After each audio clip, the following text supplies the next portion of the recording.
अगर भगवान सच में आपके आसपास हैं, तो क्या आप उन्हें पहचान पाएंगे? क्योंकि भगवान हमेशा मंदिर की मूर्ति या किसी चमत्कार के रूप में सामने नहीं आते। कई बार वे आपके जीवन में ऐसी 5 जगहों पर संकेत देते हैं जिन्हें हम रोज देखते हैं लेकिन समझ नहीं पाते। सबसे हैरान करने वाली बात यह है कि इनमें से एक संकेत ऐसा है जो आपको तब मिलता है जब आप बिल्कुल अकेले होते हैं, और दूसरा संकेत तब आता है जब आपकी जिंदगी में अचानक कोई बड़ा बदलाव होने वाला होता है।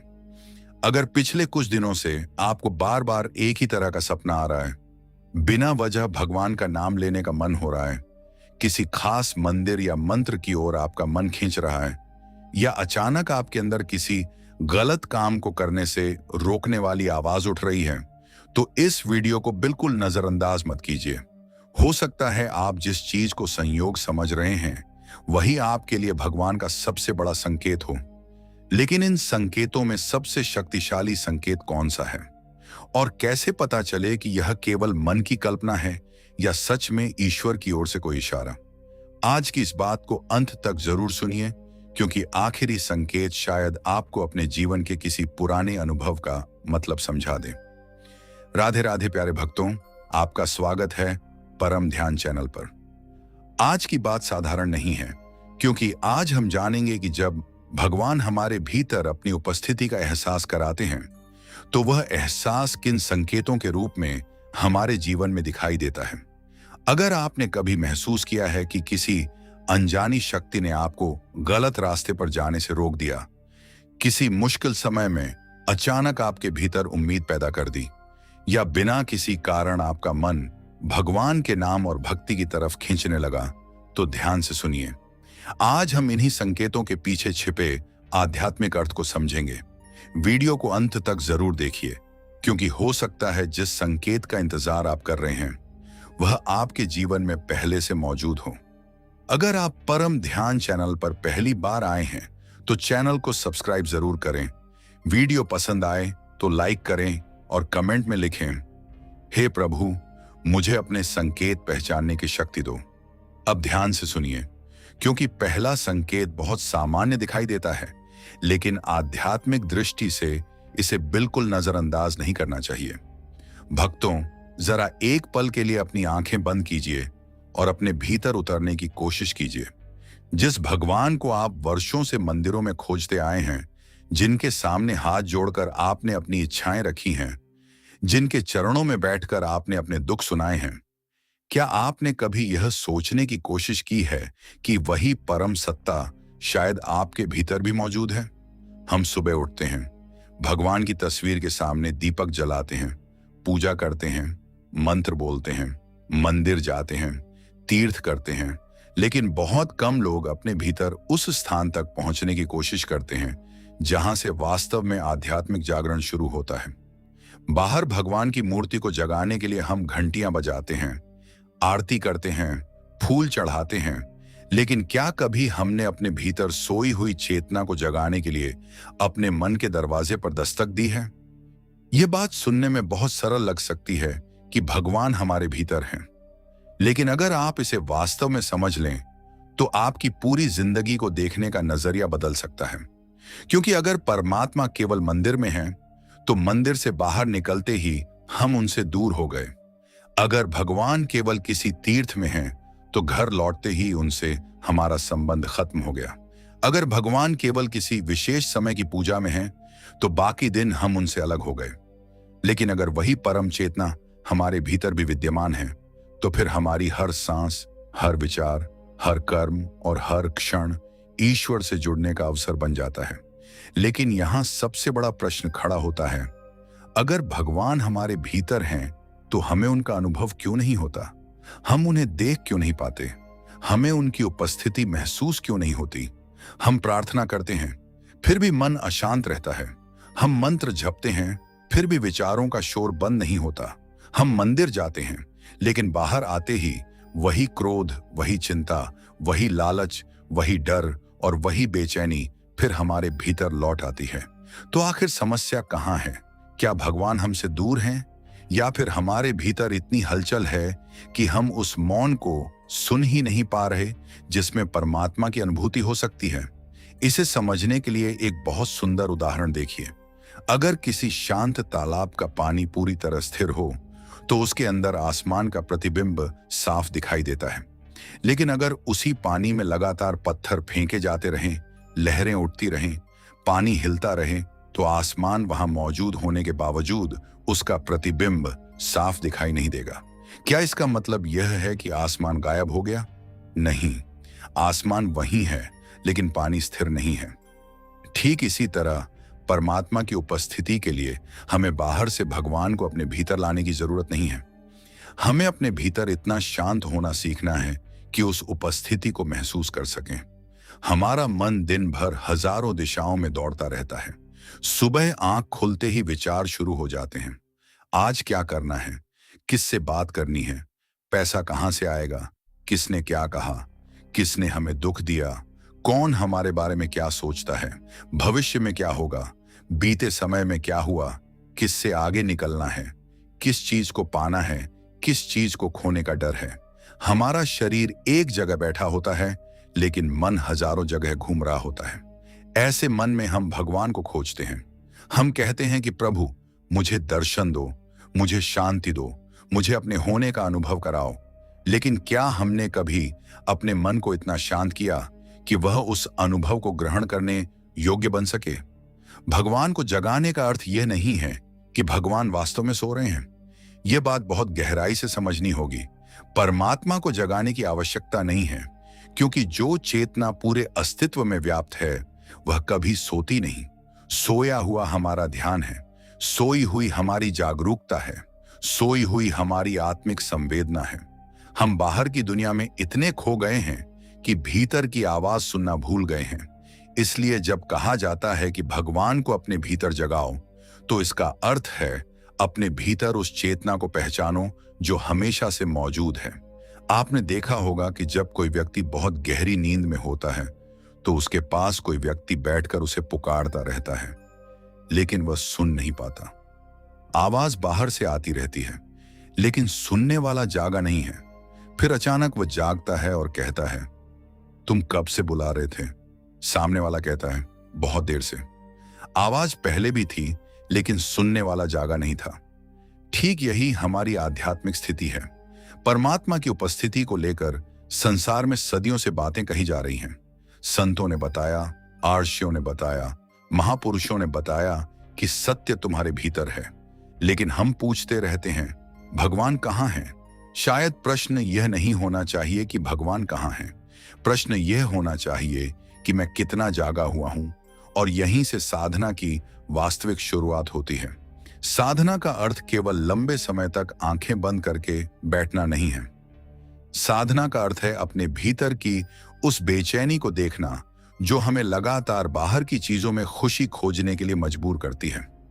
हम सोचते हैं कि यह चीज मिल जाएगी तो मैं खुश हो जाऊंगा, यह पैसा आ जाएगा तो मैं शांत हो जाऊंगा, यह व्यक्ति मेरे साथ रहेगा तो मेरा जीवन पूरा हो जाएगा, मुझे समाज में सम्मान मिल जाएगा तो मुझे संतोष मिलेगा, मेरी सारी इच्छाएं पूरी हो जाएंगी तो मैं भगवान को याद करूंगा।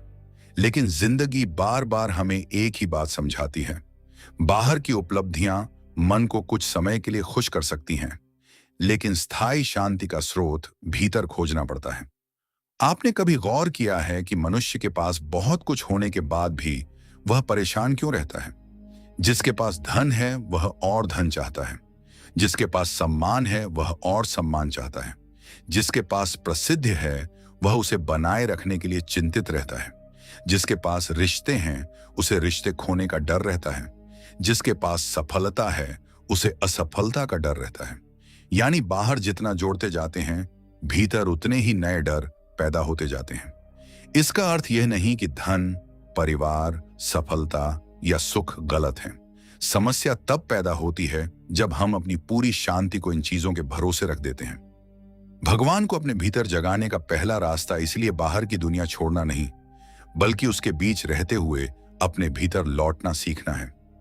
आप अपना काम कीजिए, परिवार संभालिए, जिम्मेदारियां निभाइए, सफलता के लिए प्रयास कीजिए, अपने सपनों को पूरा कीजिए, लेकिन दिन में कुछ क्षण ऐसे जरूर रखिए जहां आप किसी भूमिका में न हो, न किसी के पिता, न किसी के पुत्र, न किसी के पति, न किसी के मित्र, न किसी कर्मचारी, न किसी मालिक। केवल एक शांत मनुष्य की तरह अपने भीतर बैठिए और अपने आप से पूछिए, मैं वास्तव में कौन हूं? यह प्रश्न बहुत साधारण है, लेकिन अगर इसे ईमानदारी से पूछा जाए तो यह आपकी पूरी आंतरिक यात्रा बदल सकता है। क्योंकि हम अपने बारे में जो कुछ मानते हैं उसका बहुत बड़ा हिस्सा हमारी पहचान से जुड़ा होता है।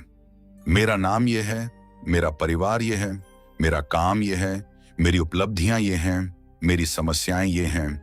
लोग मेरे बारे में ऐसा सोचते हैं, लेकिन इन सब के पीछे वह कौन है जो इन सब को देख रहा है?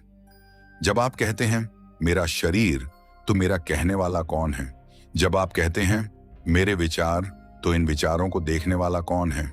जब आप कहते हैं मेरा मन परेशान है, तो उस परेशान मन को जानने वाला कौन है? यहीं से भीतर की यात्रा शुरू होती है। आपको कुछ बड़ा करने की जरूरत नहीं है। आज से केवल इतना कीजिए कि दिन में 5 मिनट अपने साथ बैठिए। फोन दूर रखिए, किसी से बात मत कीजिए। आंखें बंद कर सकते हैं तो बंद कीजिए, नहीं तो सहज रूप से सामने देखिए। अपनी सांस को महसूस कीजिए, उसे बदलने की कोशिश मत कीजिए।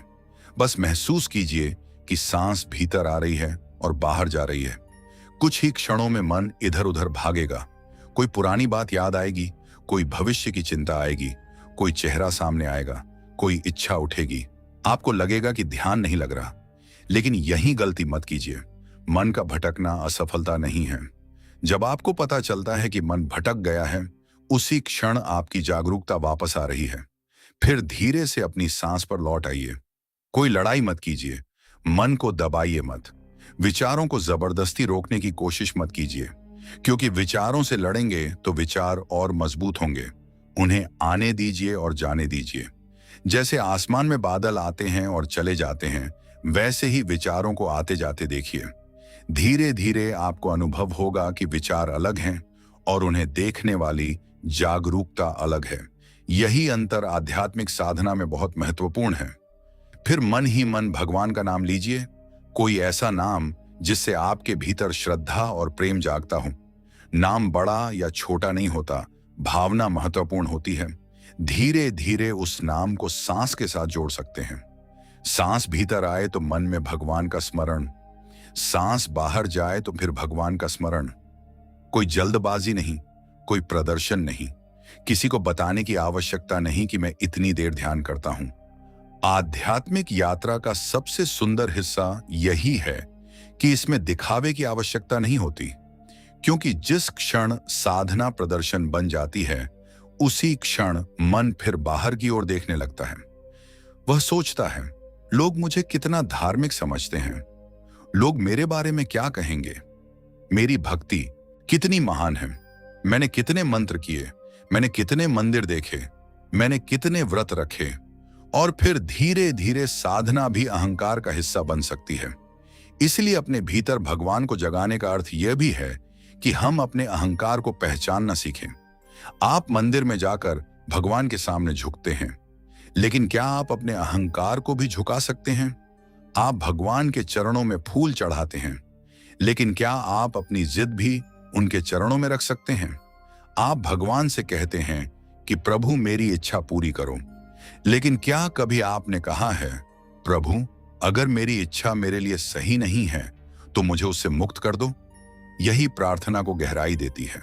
सच्ची प्रार्थना केवल मांगने का नाम नहीं है, प्रार्थना अपने भीतर स्वीकार करने की शक्ति पैदा करने का नाम भी है। जब आप कहते हैं, हे प्रभु मुझे वह मत दो जो मेरे अहंकार को बड़ा करे, मुझे वह दो जो मेरे जीवन को सही दिशा दे, तो आपकी प्रार्थना बदल जाती है। जब आप कहते हैं, मुझे दूसरों को बदलने की शक्ति नहीं बल्कि स्वयं को समझने का विवेक दो, तो आपकी प्रार्थना बदल जाती है। जब आप कहते हैं, मेरे भीतर इतना प्रकाश कर दो कि मैं अपने अंधकार को पहचान सकूं, तो आपकी प्रार्थना बदल जाती है। और यही वह अवस्था है जहां भगवान को बाहर खोजने की बेचैनी धीरे धीरे कम होने लगती है। फिर आपको समझ आता है कि भगवान को जगाने का मतलब कोई रहस्यमय शक्ति पैदा करना नहीं है। इसका मतलब अपने भीतर प्रेम को जगाना है, करुणा को जगाना है, सत्य को जगाना है, विवेक को जगाना है, क्षमा को जगाना है, धैर्य को जगाना है, अपने कर्मों के प्रति ईमानदारी को जगाना है और सबसे बढ़कर उस चेतना को जगाना है जो हर क्षण देख रही है कि मैं क्या सोच रहा हूं, क्या बोल रहा हूं और क्या कर रहा हूं। आपने कभी गौर किया है कि कोई व्यक्ति आपके साथ बहुत बुरा व्यवहार करे और आप उसके जैसा ही बन जाएं, तो क्या बदला? उसने आपको दुख दिया, आपने उसे दुख दिया। उसने आपको अपमानित किया, आपने उसे अपमानित किया। उसने क्रोध किया, आपने भी क्रोध किया। फिर दोनों में अंतर क्या रहा? लेकिन अगर उसी परिस्थिति में आप एक क्षण रुककर अपने भीतर देखते हैं और कहते हैं, मैं इस व्यक्ति के व्यवहार को अपने भीतर क्यों उतारूं? मैं उसकी गलती की वजह से अपनी शांति क्यों खोऊं? तब कुछ बदलता है। आप कमजोर नहीं होते, आप प्रतिक्रिया के गुलाम होने से बच जाते हैं। यही भीतर की जागृति है। जब कोई आपकी प्रशंसा करे और आपका अहंकार बहुत बढ़ जाए, उस समय खुद को देखना भी जागृति है। जब कोई आपकी आलोचना करे और आपको भीतर से आग लग जाए, उस समय अपने मन को देखना भी जागृति है। जब आपको किसी से ईर्ष्या हो और आप उस ईर्ष्या को पहचान लें, वह भी जागृति है। जब आपको किसी की सफलता देखकर दुख हो और आप ईमानदारी से स्वीकार कर लें कि हां, मेरे भीतर ईर्ष्या उठ रही है, तो यह भी जागृति है। क्योंकि जिस भावना को आप देख लेते हैं, उसके साथ आपके संबंध बदलने लगते हैं। हम अक्सर अपने भीतर की चीजों को दबाते हैं, कहते हैं, मुझे गुस्सा नहीं आता, मुझे ईर्ष्या नहीं होती, मुझे डर नहीं लगता, मैं बहुत शांत हूं। लेकिन भीतर कुछ और चल रहा होता है। आध्यात्मिकता हमें झूठी छवि बनाने के बजाय अपने भीतर की सच्चाई को देखने का साहस देती है। अगर गुस्सा है तो उसे पहचानो, अगर डर है तो उसे पहचानो, अगर लालच है तो उसे पहचानो, अगर मोह है तो उसे पहचानो। लेकिन खुद से नफरत मत करो, क्योंकि जागरूकता का उद्देश्य आपको दोषी बनाना नहीं है। जागरूकता का उद्देश्य आपको स्वतंत्र करना है। जिस दिन आप अपने मन को देखने लगते हैं, उसी दिन मन धीरे धीरे आपके ऊपर अपनी पकड़ खोने लगता है। और यहीं एक बहुत गहरी बात सामने आती है। भगवान को अपने भीतर जगाने के लिए आपको पहले अपने भीतर की आवाज सुनना सीखना होगा। लेकिन मन की हर आवाज को अंतरात्मा समझ लेना भी सही नहीं है। मन कह सकता है, मुझे यह चाहिए। अहंकार कह सकता है, मुझे सबसे आगे रहना है। डर कह सकता है, सब कुछ खत्म हो जाएगा। लालच कह सकता है और चाहिए। लेकिन विवेक की आवाज अक्सर बहुत शांत होती है। वह शोर नहीं करती, वह आपको मजबूर नहीं करती, वह आपको भीतर से देखने के लिए कहती है। इसीलिए जब कभी जीवन में कोई बड़ा निर्णय सामने हो, तुरंत प्रतिक्रिया देने से पहले कुछ क्षण शांत बैठिए। अपने मन को शांत होने दीजिए। फिर अपने आप से पूछिए, जो मैं करने जा रहा हूं, क्या यह केवल मेरे अहंकार की इच्छा है? क्या यह केवल मेरे डर की वजह से है? क्या यह केवल दूसरों को दिखाने के लिए है, या वास्तव में यह सही है? यह छोटा सा ठहराव आपकी जिंदगी के कई गलत फैसलों से आपको बचा सकता है। और याद रखिए, भगवान को जगाने की शुरुआत किसी विशेष स्थान से नहीं होती। यह आपके अपने जीवन से शुरू होती है। आप रसोई में हैं तो वहीं से, आप काम पर हैं तो वहीं से, आप यात्रा कर रहे हैं तो वहीं से, आप परिवार के साथ बैठे हैं तो वहीं से। आपको हिमालय जाने की आवश्यकता नहीं, आपको दुनिया छोड़ने की आवश्यकता नहीं, आपको अपने जीवन की जिम्मेदारियों से भागने की आवश्यकता नहीं। आपको केवल अपने भीतर जागरूक होकर जीना सीखना है। जब आप खाना खा रहे हों तो भोजन को महसूस कीजिए। जब किसी से बात कर रहे हों तो वास्तव में उसकी बात सुनिए। जब अपने बच्चे से बात करें तो फोन को एक तरफ रखकर उसकी आंखों में देखिए। जब माता पिता आपके सामने हों तो उनकी मौजूदगी को महसूस कीजिए। जब कोई जरूरतमंद आपके सामने आए तो उसे केवल एक परेशानी की तरह मत देखिए। हर परिस्थिति को जागरूकता से देखना शुरू कीजिए। धीरे धीरे आपको समझ आएगा कि आध्यात्मिकता जीवन से अलग कोई चीज नहीं है। जीवन को पूरी जागरूकता से जीना ही आध्यात्मिकता की शुरुआत बन सकता है। और शायद यही सबसे बड़ा रहस्य है। भगवान को जगाने के लिए आपको भगवान तक पहुंचने की यात्रा नहीं करनी है। आपको अपने भीतर से उन परतों को हटाना है जो आपको उनसे अलग महसूस कराती हैं। डर की परत, अहंकार की परत, लालच की परत, क्रोध की परत, अत्यधिक इच्छाओं की परत, लगातार भागते विचारों की परत। जैसे जैसे ये परतें शांत होती हैं, भीतर का मौन स्पष्ट होने लगता है। उस मौन से डरिए मत, क्योंकि शुरुआत में जब मन शांत होता है तो आपको अपनी बेचैनी ज्यादा दिखाई दे सकती है। आपको लगेगा कि पहले तो मैं ठीक था, अब ध्यान करने के बाद इतने विचार क्यों आ रहे हैं। वास्तव में विचार पहले भी थे, अब आप उन्हें देख पा रहे हैं। जैसे कमरे में रोशनी जलाने पर चीजें दिखाई देने लगती हैं, वैसे ही भीतर जागरूकता आने पर मन की गतिविधियां स्पष्ट दिखाई देने लगती हैं। इसलिए धैर्य रखिए। आध्यात्मिक यात्रा एक दिन का काम नहीं है। यह कोई प्रतियोगिता नहीं है कि कौन जल्दी भगवान को अनुभव कर लेगा। यहां कोई प्रमाण पत्र नहीं मिलता। यहां किसी दूसरे से तुलना करने की जरूरत नहीं। किसी को एक अनुभव हुआ, किसी को दूसरा अनुभव हुआ। आपको अपनी यात्रा पर रहना है। आपका काम केवल इतना है कि आज का दिन कल से थोड़ा अधिक जागरूक होकर जी। आज थोड़ा कम क्रोध करें, आज थोड़ा अधिक प्रेम करें, आज किसी एक व्यक्ति को बिना स्वार्थ के खुशी दें, आज किसी एक गलत आदत को पहचानें, आज कुछ मिनट शांत बैठें, आज भगवान को केवल मांगने के लिए नहीं, धन्यवाद देने के लिए याद करें। धीरे धीरे यही छोटे कदम भीतर एक बहुत बड़ी यात्रा शुरू कर देंगे, और तब शायद एक दिन आपको समझ आएगा कि जिस भगवान को आप वर्षों से बाहर खोज रहे थे, उनके पास पहुंचने का रास्ता कहीं दूर नहीं था। रास्ता आपके अपने भीतर से होकर गुजरता था। मंदिर में घंटी बजती रही, आरती होती रही, मंत्र गूंजते रहे, लेकिन जिस दिन आपके भीतर जागरूकता की पहली रोशनी जली, उसी दिन आपको समझ आया कि असली मंदिर बाहर जितना है उतना ही भीतर भी है। लेकिन अभी यात्रा पूरी नहीं हुई है, क्योंकि भीतर की इस जागृति के बाद एक और महत्वपूर्ण प्रश्न सामने आता है। जब मन शांत होने लगे, भगवान का स्मरण गहरा होने लगे और भीतर की चेतना को महसूस करने की शुरुआत हो जाए, तब इस अनुभव को जीवन का स्थायी हिस्सा कैसे बनाया जाए। केवल 5 मिनट ध्यान करके फिर पूरे दिन उसी पुराने तरीके से जीने से भीतर की जागृति स्थायी कैसे होगी। इसके लिए जीवन जीने का तरीका बदलना होगा, और यही बात हम अगले भाग में और गहराई से समझेंगे। अब एक और गहरी बात को समझिए। भगवान को अपने भीतर महसूस करने की बात सुनना आसान है, लेकिन उसे अपने जीवन में उतारना आसान नहीं है, क्योंकि हमारा पूरा जीवन बाहर की चीजों को पकड़ने में निकल जाता है। बचपन से हमें सिखाया जाता है कि अच्छा भविष्य बनाओ, धन कमाओ, नाम कमाओ, सम्मान पाओ, अपने परिवार को सुरक्षित रखो, अपनी इच्छाएं पूरी करो। ये सब जरूरी भी है, क्योंकि मनुष्य के जीवन में जिम्मेदारियां हैं। लेकिन इसी दौड़ के बीच हम ये भूल जाते हैं कि जिस व्यक्ति के पास ये सब है, वह भीतर से कैसा है, यह भी उतना ही महत्वपूर्ण है। बाहर की दुनिया आपको बता सकती है कि आपने क्या हासिल किया, लेकिन केवल आपका भीतर बता सकता है कि उन उपलब्धियों के बाद भी आपके मन में शांति है या नहीं। मनुष्य की सबसे बड़ी उलझन यही है कि वह खुशी को हमेशा किसी आने वाली घटना से जोड़ देता है। वह सोचता है कि जब पैसा आएगा तब खुशी मिलेगी, जब घर बन जाएगा तब चैन मिलेगा, जब नौकरी बदल जाएगी तब जीवन अच्छा होगा, जब परिवार में सब मेरी बात समझेंगे तब मन शांत होगा, जब लोग मेरी इज्जत करेंगे तब मुझे संतोष मिलेगा, जब मेरी इच्छा पूरी होगी तब मैं भगवान को धन्यवाद दूंगा। लेकिन एक इच्छा पूरी होते ही दूसरी इच्छा सामने खड़ी हो जाती है।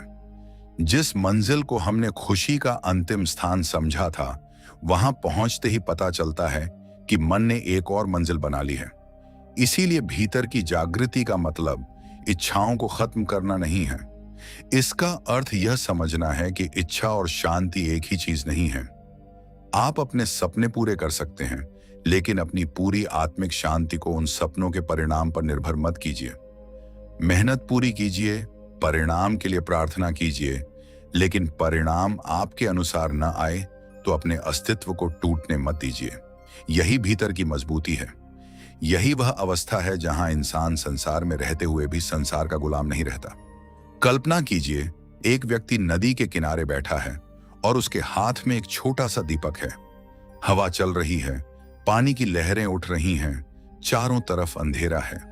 वह दीपक को बचाने के लिए दोनों हाथों से उसे ढक लेता है। अब दीपक की लौ बहुत बड़ी नहीं हुई, लेकिन उसके चारों ओर एक छोटा सा प्रकाश बन गया। मनुष्य का भीतर भी कुछ ऐसा ही है। बाहर की परिस्थितियां हमेशा हमारे नियंत्रण में नहीं होंगी। लोग क्या करेंगे, ये हम तय नहीं कर सकते। दुनिया हमारे बारे में क्या बोलेगी, ये हमारे हाथ में नहीं। कौन हमारे साथ रहेगा और कौन दूर चला जाएगा, यह भी हमेशा हमारे नियंत्रण में नहीं। लेकिन अपने भीतर की लौ को हवा से बचाना हमारे हाथ में है। ये लौ क्या है? आपका विवेक, आपकी करुणा, आपका धैर्य, आपका सत्य, आपका भगवान से जुड़ाव। यही वह शक्ति है जो कठिन समय में आपको भीतर से टूटने से बचा सकती है। लेकिन इस लौ को सबसे ज्यादा नुकसान बाहर की हवा से नहीं, बल्कि भीतर के तूफान से होता है। कभी अहंकार का तूफान उठता है, कभी क्रोध का, कभी तुलना का, कभी ईर्ष्या का, कभी डर का, कभी भविष्य की चिंता का। और इंसान समझता है कि समस्या बाहर है, जबकि कई बार बाहर की घटना छोटी होती है और उसके प्रति हमारी आंतरिक प्रतिक्रिया बहुत बड़ी होती है। किसी ने आपको एक शब्द कह दिया और आप पूरे दिन परेशान रहे। घटना कुछ सेकंड की थी, लेकिन आपने उसे अपने मन में घंटों दोहराया। किसी ने आपकी तारीफ नहीं की और आपको लगा कि कोई आपको महत्व नहीं देता। किसी और को सफलता मिली और आपके भीतर बेचैनी पैदा हो गई। किसी ने आपकी बात नहीं मानी और आपका अहंकार आहत हो गया। इस तरह बाहरी घटनाएं खत्म हो जाती हैं, लेकिन मन उन्हें पकड़े रहता है। यही पकड़ धीरे धीरे हमारी ऊर्जा को खा जाती है। भगवान को अपने भीतर महसूस करने की यात्रा में इसलिए केवल ध्यान ही पर्याप्त नहीं है। आपको यह भी देखना होगा कि आप दिन भर अपने मन के साथ क्या कर रहे हैं। आप किस बात को पकड़कर बैठे हैं, किस पुराने दुख को बार बार याद कर रहे हैं, किस व्यक्ति से भीतर ही भीतर लड़ रहे हैं जबकि वह व्यक्ति आपके सामने भी नहीं है। किस घटना को आपने वर्षों से अपने मन में जिंदा रखा हुआ है, किस बात को लेकर आप खुद को लगातार दोष दे रहे हैं। कभी कभी इंसान दूसरे व्यक्ति को माफ नहीं करता, लेकिन वास्तव में वह खुद को उसी घटना से बांध कर रखता है। जिसने आपको दुख दिया वह शायद अपने जीवन में आगे बढ़ चुका है, लेकिन आप उसकी कही हुई बात को अपने भीतर रोज दोहराते रहते हैं। वह व्यक्ति आपके सामने नहीं है, फिर भी उसकी आवाज आपके मन में चल रही है। इसीलिए क्षमा का अर्थ यह नहीं कि सामने वाले ने जो किया वह सही था। क्षमा का अर्थ है, मैं अपने जीवन को उस घटना की कैद में हमेशा के लिए नहीं रखूंगा। जब आप किसी को क्षमा करते हैं तो जरूरी नहीं कि आप उसे वापस अपने जीवन में बुलाएं। सीमाएं रखना भी जरूरी हो सकता है, लेकिन अपने भीतर उसके लिए लगातार जहर बनाए रखना भी जरूरी नहीं। यही अंतर आध्यात्मिक परिपक्वता और केवल भावनात्मक प्रतिक्रिया के बीच है। इसी तरह खुद को क्षमा करना भी बहुत जरूरी है। कितने लोग अपने पुराने निर्णयों की सजा आज तक खुद को देते रहते हैं। कहते हैं, काश मैंने वह गलती न की होती, काश मैंने उस व्यक्ति पर भरोसा न किया होता, काश मैंने उस समय सही फैसला लिया होता, काश मैं थोड़ा और समझदार होता। लेकिन उस समय आपके पास जितनी समझ थी, आपने उसी के आधार पर फैसला लिया। आज आपके पास अधिक अनुभव है, इसलिए आपको अपनी पुरानी गलती दिखाई दे रही है। इसका अर्थ यह नहीं कि आप हमेशा से मूर्ख थे, इसका अर्थ है कि आप सीख चुके हैं। गलती को दोहराना समस्या है, गलती से सीख लेना विकास है। गलती के कारण पूरी जिंदगी खुद को दोष देना आवश्यक नहीं। यही भगवान की करुणा की बात समझ में आती है। मनुष्य अक्सर सोचता है कि मैंने इतनी गलतियां की हैं, अब मैं भगवान के योग्य कैसे हो सकता हूं। लेकिन अगर भगवान केवल पूर्ण लोगों के लिए होते तो शायद किसी मनुष्य को उनकी जरूरत ही न पड़ती। मनुष्य की अपूर्णता ही उसे ईश्वर की ओर देखने के लिए प्रेरित करती है। हम टूटते हैं, फिर संभलते हैं, गिरते हैं, फिर उठते हैं, भूल करते हैं, फिर सीखते हैं। यही जीवन है। इसलिए अपने भीतर भगवान को जगाने का मतलब खुद को परिपूर्ण घोषित करना नहीं है। इसका अर्थ है कि मैं अपनी अपूर्णता को स्वीकार करते हुए भी बेहतर बनने का प्रयास करूं। आपने कभी देखा है कि एक बच्चा चलना सीखता है तो कितनी बार गिरता है? क्या मां हर गिरने पर कहती है कि अब तुम कभी नहीं चल पाओगे? नहीं, वह उसे उठाती है। बच्चा फिर कोशिश करता है, फिर गिरता है, फिर उठता है। आखिर एक दिन वही बच्चा चलने लगता है। आध्यात्मिक जीवन में भी यही धैर्य चाहिए। एक दिन ध्यान नहीं लगा तो खुद को असफल मत मानिए। एक दिन क्रोध आ गया तो यह मत सोचिए कि आपकी सारी साधना व्यर्थ हो गई। एक दिन मन बहुत अशांत रहा तो भगवान से दूरी मान लेना जरूरी नहीं। अभ्यास का अर्थ ही है बार बार लौटना। आपका मन भटका, लौट आइए। आप क्रोधित हुए, देखिए, समझिए और सुधारिए। आपसे गलती हुई, स्वीकार कीजिए। आप किसी को दुख दे बैठे, माफी मांगिए। आप में अहंकार आया, उसे पहचानिए। आप डर गए, डर को समझिए। आप कमजोर पड़े, फिर उठिए। यही लौटना साधना है, और एक ऐसी चीज है जो मनुष्य को भगवान से सबसे ज्यादा दूर महसूस कराती है, लगातार तुलना। हम अपने जीवन की तुलना दूसरे के जीवन से करते रहते हैं। वह मुझसे ज्यादा सफल क्यों है? उसके पास इतना पैसा क्यों है? उसका परिवार इतना अच्छा क्यों है? उसके वीडियो पर इतने लोग क्यों आते हैं? उसे इतना सम्मान क्यों मिलता है? उसकी जिंदगी में इतनी खुशियां क्यों हैं? और धीरे धीरे हम अपने पास मौजूद चीजों को देखना बंद कर देते हैं। तुलना मन को हमेशा कमी का अनुभव कराती है। आपके पास 10 चीजें हैं, लेकिन आप उस 11वीं चीज को देखते हैं जो किसी और के पास है। फिर आपके पास मौजूद 10 चीजों की खुशी भी कम हो जाती है। कृतज्ञता इस चक्र को तोड़ती है। सुबह उठकर अगर आप सबसे पहले यह सोचें कि मेरे पास क्या नहीं है, तो दिन की शुरुआत कमी से होगी। लेकिन अगर आप कुछ क्षण यह महसूस करें कि मैं जीवित हूं, मेरे पास सांस है, मेरे पास आज का दिन है, मुझे सीखने का अवसर मिला है, मेरे पास किसी को प्रेम देने का अवसर है, तो आपके भीतर की स्थिति बदल सकती है। कृतज्ञता का अर्थ यह नहीं कि आप अपनी समस्याओं को झूठा मान लें। समस्या है तो समस्या है, दुख है तो दुख है, लेकिन दुख के बीच भी जो कुछ आपके पास है उसे देखना सीखना कृतज्ञता है। कभी किसी अस्पताल के बाहर खड़े होकर देखिए कि स्वस्थ होकर घर लौटना कितना बड़ा वरदान लगता है। कभी किसी बुजुर्ग व्यक्ति से बात कीजिए तो समझ आएगा कि समय कितना मूल्यवान है। कभी किसी ऐसे व्यक्ति को देखिए जिसके पास परिवार नहीं है, तब आपको अपने घर की सामान्य सी आवाजें भी अनमोल लग सकती हैं। जीवन की बहुत सी चीजों की कीमत हमें तब समझ आती है जब उनके खोने का डर सामने आता है, लेकिन बुद्धिमान व्यक्ति बिना खोए भी उनकी कीमत समझने की कोशिश करता है। यही कारण है कि भगवान को अपने भीतर जगाने की प्रक्रिया में धन्यवाद बहुत महत्वपूर्ण है। हर दिन केवल मांगना ही नहीं, कभी कभी शांत होकर कहना, प्रभु, आज आपने मुझे जो दिया उसके लिए धन्यवाद, जो नहीं दिया उसके लिए भी धन्यवाद, क्योंकि शायद मैं उसका कारण अभी नहीं समझता। जो मेरे पास है उसे सही तरीके से संभालने की बुद्धि दीजिए। जो चला गया उसे स्वीकार करने की शक्ति दीजिए। जो आने वाला है उसके लिए धैर्य दीजिए। ऐसी प्रार्थना धीरे धीरे मन को बदलती है, और जब मन बदलने लगता है तब रिश्ते भी बदलने लगते हैं। पहले हम चाहते थे कि सामने वाला हमें समझे, धीरे धीरे हम सामने वाले को समझने की कोशिश करने लगते हैं। पहले हम चाहते थे कि हर कोई हमारी भावनाओं का सम्मान करे, अब हम दूसरों की भावनाओं का सम्मान करना सीखते हैं। पहले हमें जीतना जरूरी लगता था, अब कभी कभी रिश्ते को बचाना ज्यादा जरूरी लगता है। पहले हम अपनी बात साबित करने में लगे रहते थे, अब हम यह सोचते हैं कि क्या हर बात साबित करना आवश्यक है? यह कमजोरी नहीं है। हर लड़ाई जीतना जरूरी नहीं होता। कुछ लड़ाइयों से बाहर निकल जाना ही जीत होती है। कुछ बहसों में चुप रहना हार नहीं होता। कभी कभी चुप्पी इसलिए होती है क्योंकि आपको समझ आ गया है कि सामने वाला सुनने की स्थिति में नहीं है। लेकिन ध्यान रहे, चुप रहना और भीतर क्रोध दबाकर रखना अलग चीजें हैं। आध्यात्मिकता भावनाओं को दबाना नहीं सिखाती, वह भावनाओं को समझना सिखाती है। अगर आपको दुख है तो उसे स्वीकार कीजिए। अगर आपको रोना आता है तो रोने दीजिए। अगर आप थक गए हैं तो खुद को थोड़ा आराम दीजिए। हर समय मजबूत दिखने की कोशिश मत कीजिए।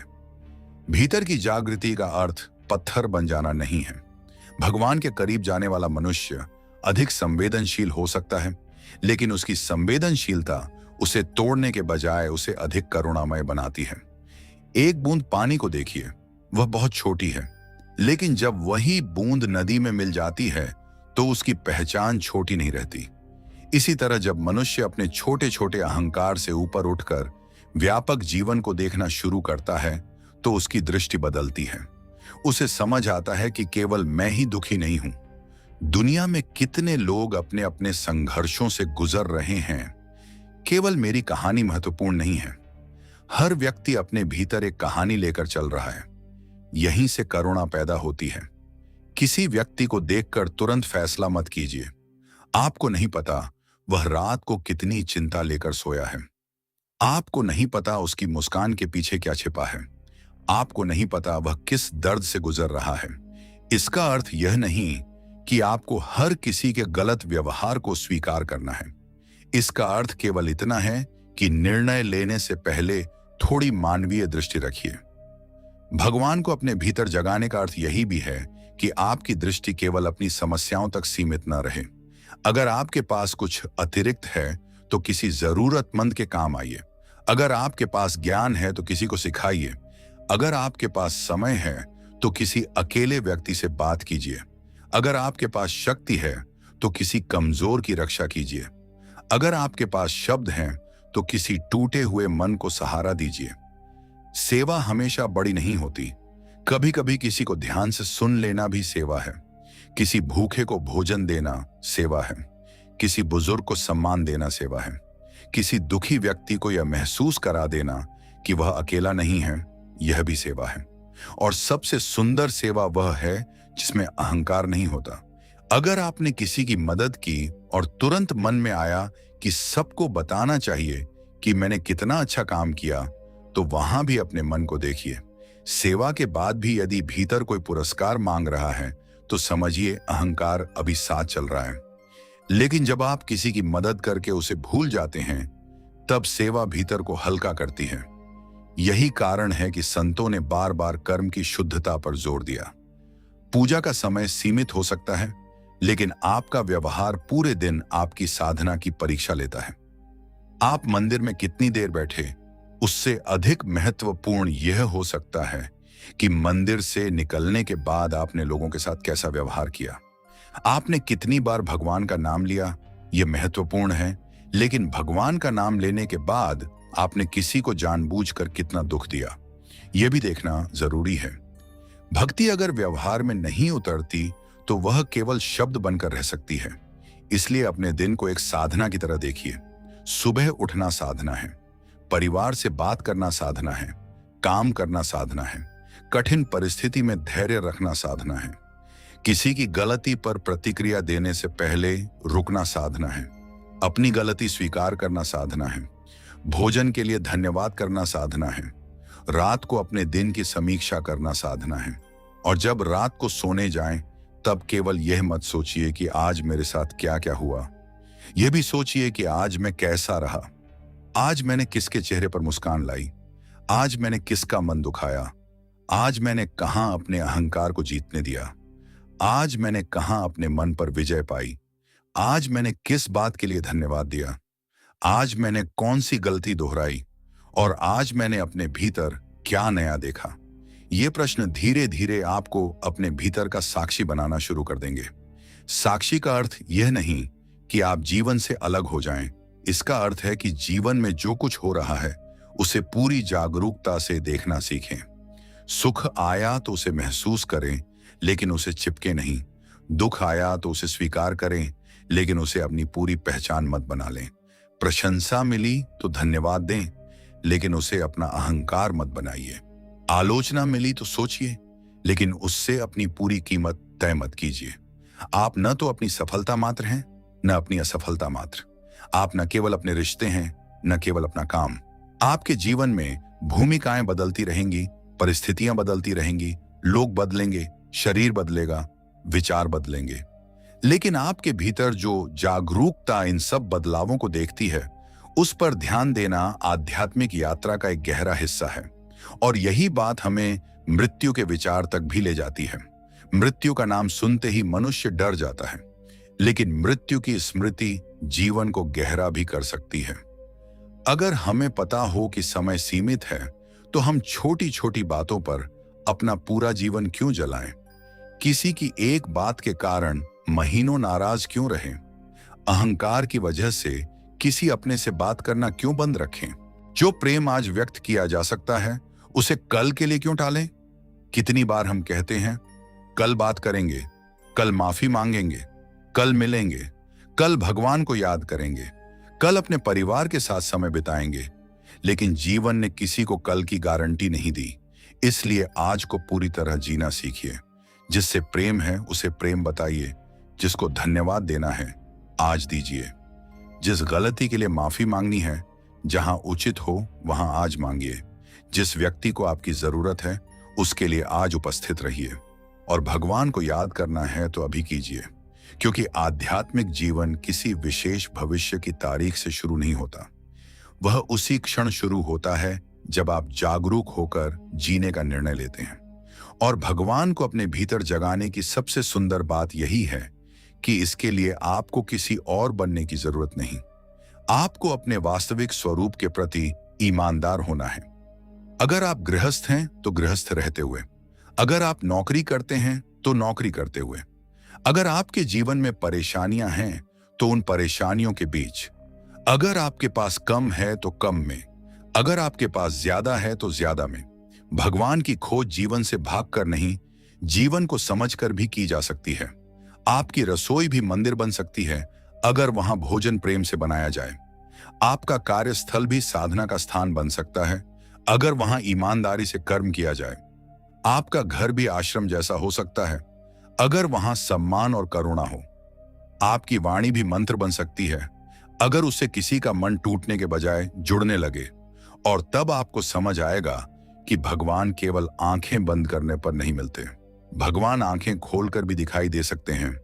एक भूखे व्यक्ति में, एक थके हुए माता पिता में, एक मासूम बच्चे की मुस्कान में, किसी जरूरतमंद के हाथ में, किसी दुखी मनुष्य की आंखों में, प्रकृति की शांति में, और सबसे गहराई से अपने भीतर उस मौन में जहां कुछ समय के लिए आपकी सारी पहचानें शांत हो जाती हैं। उस मौन से जुड़ना सीखिए।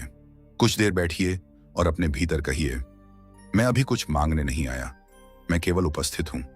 मेरे भीतर जो भी शोर है उसे मैं देख रहा हूं। मेरे भीतर जो भी डर है उसे मैं देख रहा हूं। मेरे भीतर जो भी इच्छा है उसे मैं देख रहा हूं। मेरे भीतर जो भी दुख है उसे मैं देख रहा हूं। और इन सब के पीछे जो शांत जगह है, मैं उसी को महसूस करना चाहता हूं। फिर कुछ क्षण चुप रहिए।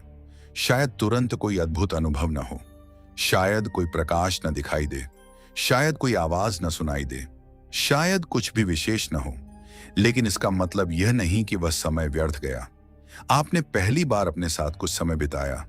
आपने अपने मन को भागने से रोकने की कोशिश नहीं की, बल्कि उसे समझने की कोशिश की। आपने अपने जीवन को बाहर से नहीं, भीतर से देखना शुरू किया।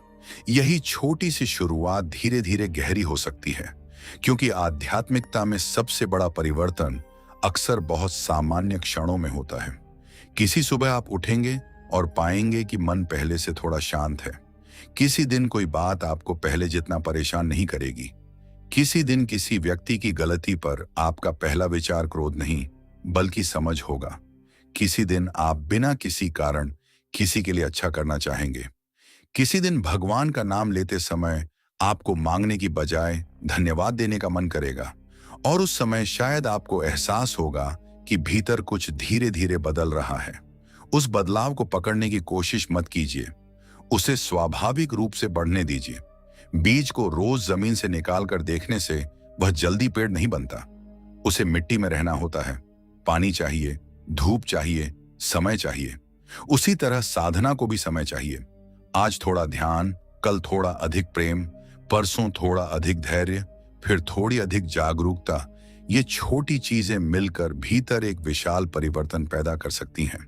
और एक दिन शायद आप पीछे मुड़कर देखेंगे तो पाएंगे कि आप भगवान को जगाने निकले थे, लेकिन वास्तव में भगवान ने आपके भीतर आपको ही जगा दिया। आपने अपने मन को समझना शुरू किया। आपने अपने जीवन की कीमत समझी। आपने रिश्तों को नए नजरिए से देखा। आपने क्षमा करना सीखा। आपने धन्यवाद करना सीखा। आपने अपनी गलतियों से भागना बंद किया। आपने अपनी खुशियों को केवल बाहरी चीजों से जोड़ना कम किया। आपने दूसरों की जिंदगी से तुलना करना कम किया। और धीरे धीरे आपके भीतर एक ऐसी शांति पैदा हुई जिसे कोई बाहर की वस्तु पूरी तरह दे भी नहीं सकती और पूरी तरह छीन भी नहीं सकती। यही भीतर की जागृति है और जब यह जागृति गहरी होती है, तब इंसान भगवान से केवल यह नहीं पूछता, प्रभु मेरी जिंदगी में क्या होगा, वह यह भी पूछता है, प्रभु जो भी होगा उसमें मुझे कैसा मनुष्य बने रहना चाहिए। यहीं से प्रार्थना मांग से ऊपर उठकर समर्पण बनती है। और समर्पण का अर्थ हार मानना नहीं है। समर्पण का अर्थ है पूरी मेहनत करने के बाद परिणाम को लेकर अपने भीतर के डर को धीरे धीरे छोड़ना। जो करना है पूरी ईमानदारी से करना। जो हमारे हाथ में नहीं है उसके लिए खुद को जलाते न रहना। जो चला गया उसे स्वीकार करना। जो सामने है उसे पूरी जागरूकता से जीना। और हर परिस्थिति में अपने भीतर की रोशनी को बचाए रखना। क्योंकि बाहर की दुनिया में रात कितनी भी गहरी क्यों ना हो, एक छोटा सा दीपक अंधेरे को यह बता देता है कि प्रकाश अभी समाप्त नहीं हुआ। उसी तरह मनुष्य के भीतर भी चाहे कितनी उलझने हों, अगर जागरूकता की एक छोटी सी लौ जलती रहे तो रास्ता पूरी तरह खो नहीं सकता। इसलिए अपने भीतर उस लौ को संभाल कर रखिए। उसे किसी दिखावे की जरूरत नहीं, उसे किसी प्रमाण की जरूरत नहीं, उसे किसी घोषणा की जरूरत नहीं। बस उसे रोज थोड़ा समय दीजिए, थोड़ा प्रेम दीजिए, थोड़ा सत्य दीजिए, थोड़ा मौन दीजिए और अपने कर्मों में उसे उतारते जाइए। फिर धीरे धीरे वह प्रश्न भी बदल जाएगा जो आप भगवान से पूछते हैं। पहले शायद आप कहते थे, हे भगवान मुझे अपने दर्शन कब होंगे। फिर एक दिन मन कहेगा, हे प्रभु मुझे ऐसी दृष्टि दीजिए कि मैं आपके अस्तित्व को केवल आंखों से नहीं अपने जीवन के हर सत्य में पहचान सकूं।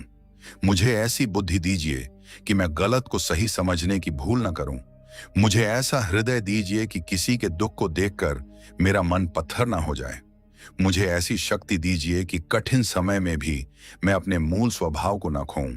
और मुझे इतना विनम्र रखिए कि अपने भीतर होने वाले हर अच्छे परिवर्तन का श्रेय भी अपने अहंकार को न दे बैठूं। यही प्रार्थना भीतर को बदल देती है। और जब भीतर बदलता है तो वही संसार जो कल तक बहुत भारी लगता था, धीरे धीरे देखने का नया तरीका देने लगता है। परिस्थितियां हमेशा नहीं बदलती, लेकिन उन्हें देखने वाला मन बदल जाता है। लोग हमेशा आपकी इच्छा के अनुसार व्यवहार नहीं करेंगे, लेकिन आप अपनी प्रतिक्रिया चुनना सीख सकते हैं। जीवन हमेशा आसान नहीं होगा, लेकिन आप कठिन रास्ते पर भी अपना संतुलन बचाना सीख सकते हैं। यही वह शक्ति है जो मनुष्य को भीतर से स्वतंत्र बनाती है। भगवान को अपने भीतर जगाना आखिरकार किसी असाधारण घटना का इंतजार करना नहीं है। यह हर साधारण दिन में असाधारण जागरूकता के साथ जीना है। अपनी सांस को महसूस करना है, अपने शब्दों को देखना है, अपने कर्मों को परखना है, अपने रिश्तों में प्रेम लाना है, अपने भीतर के अहंकार को पहचानना है, अपनी गलतियों से सीखना है, दूसरों के लिए करुणा रखना है और सबसे बढ़कर उस मौन को जगह देना है जिसमें मनुष्य पहली बार खुद से ईमानदारी से मिल सकता है। जब आप खुद से मिलना शुरू करते हैं तभी भीतर का दरवाजा खुलना शुरू होता है। और उस दरवाजे के पीछे कोई दूर बैठा हुआ भगवान नहीं, बल्कि एक ऐसी चेतना है जिसे शब्दों में पूरी तरह बांधा नहीं जा सकता। उसे केवल अनुभव की दिशा में बढ़ा जा सकता है। इसलिए आज से भगवान को केवल बाहर मत खोजिए। मंदिर जाइए, पूजा कीजिए, मंत्र जपिए, संतों की वाणी सुनिए, लेकिन लौटकर कुछ क्षण अपने भीतर भी बैठिए। क्योंकि बाहर की पूजा आपको भीतर की यात्रा की याद दिला सकती है और भीतर की जागरूकता आपकी पूरी जिंदगी को पूजा में बदल सकती है। फिर शायद किसी दिन आपको एहसास होगा कि भगवान को जगाने के लिए आपने आंखें बंद की थीं, लेकिन जब आंखें खोली तो जीवन का हर क्षण पहले से अधिक अर्थपूर्ण दिखाई देने लगा। यही वह क्षण है जब भक्ति केवल पूजा नहीं रहती, जीवन जीने का तरीका बन जाती है। यही वह क्षण है जब भगवान केवल मंदिर की तस्वीर में नहीं रहते, बल्कि आपकी वाणी की मिठास में, आपके व्यवहार की करुणा में, आपके निर्णय के विवेक में, आपके धैर्य में, आपकी क्षमा में और आपके शांत हृदय में दिखाई देने लगते हैं। और तब मन बहुत धीरे से कहता है, जिसे मैं बाहर खोज रहा था उसकी ओर जाने का रास्ता मेरे अपने भीतर से होकर गुजरता था। अब तक हमने यह समझा कि भगवान को अपने भीतर जगाने का अर्थ किसी सोई हुई शक्ति को बाहर से बुलाना नहीं, बल्कि अपनी चेतना को उस सत्य की ओर मोड़ना है जो हमारे भीतर पहले से मौजूद है। लेकिन इस बात को समझ लेना ही पर्याप्त नहीं है। असली परिवर्तन तब शुरू होता है जब यह समझ हमारे व्यवहार में उतरती है, क्योंकि आध्यात्मिक ज्ञान केवल सुनने के लिए नहीं होता। ज्ञान तब सार्थक होता है जब वह हमारे बोलने के तरीके को बदल दे, हमारे रिश्तों को बदल दे, हमारी सोच को बदल दे और सबसे महत्वपूर्ण, हमें अकेले में भी वैसा ही बना दे जैसा हम लोगों के सामने दिखाई देना चाहते हैं। बहुत लोग भगवान को पाने की इच्छा रखते हैं, लेकिन अपने भीतर झांकने से डरते हैं, क्योंकि बाहर भगवान को खोजना आसान है। वहां हम फूल चढ़ा सकते हैं, दीपक जला सकते हैं, हाथ जोड़ सकते हैं और अपनी प्रार्थना पूरी करके वापस आ सकते हैं।